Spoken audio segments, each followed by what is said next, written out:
अस्सलाम वालेकुम रहमतुल्लाह प्यारे हज़ूर। वालेकुम सलाम।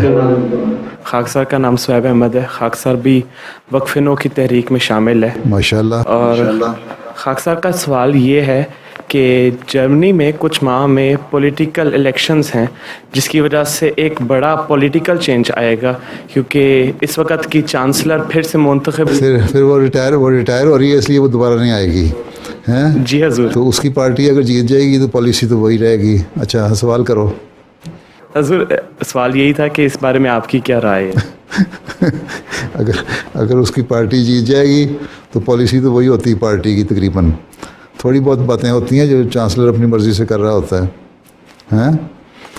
अगर दूसरी पार्टी आएगी तो उनकी भी पॉलिसी सुमई हुई हैं, सिवाय जो एंटी इस्लाम पार्टियां हैं या फार राइट की पार्टियां हैं, जो राइटिस्ट हैं, अगर वो आते हैं तो फिर मुसलमानों के लिए मसाइल पैदा हो सकते हैं।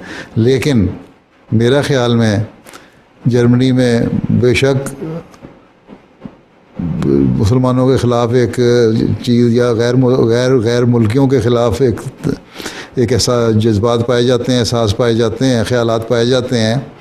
लेकिन उसके बावजूद जो फार राइट पार्टियां हैं वो नहीं जीतेंगी, मेरा ख़्याल यही है, और सुमोई हुई पार्टियां ही जीतेंगी।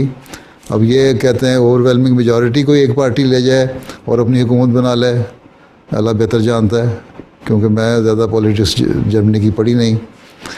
और या फिर दो पार्टियां ऐसी जो करीब जिनका मैनिफेस्टो करीब ख़यालात रखते हैं, उनके वो आपस में जॉइंट एक हुकूमत बना लें।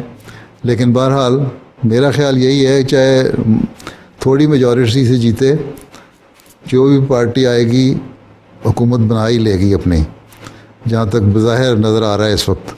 लेकिन जो शिद्दत पसंद लोग हैं, जो गैर मुल्कियों के मुखालिफ हैं या मुसलमानों के मुखालिफ हैं, उनकी हुकूमत बनने के बज़ाहिर इम्कान कोई नहीं है। हाँ, हो सकता है बाद सूबों में थोड़ी बहुत उनकी इतनी से हो जाए कि जिसका असर कायम हो सके, लेकिन बज़ाहिर यही लगता है कि जान बख्शी हो जाएगी आप लोगों की। लेकिन बशर्ते कि आप लोग भी अपना किरदार अदा करें और मुसलमान होने का जो हक़ है वो अदा करें, एक अहमदी मुसलमान होने का, और दुनिया को बताएं, मुल्क को बताएं कि असल इस्लाम की तालीम क्या है।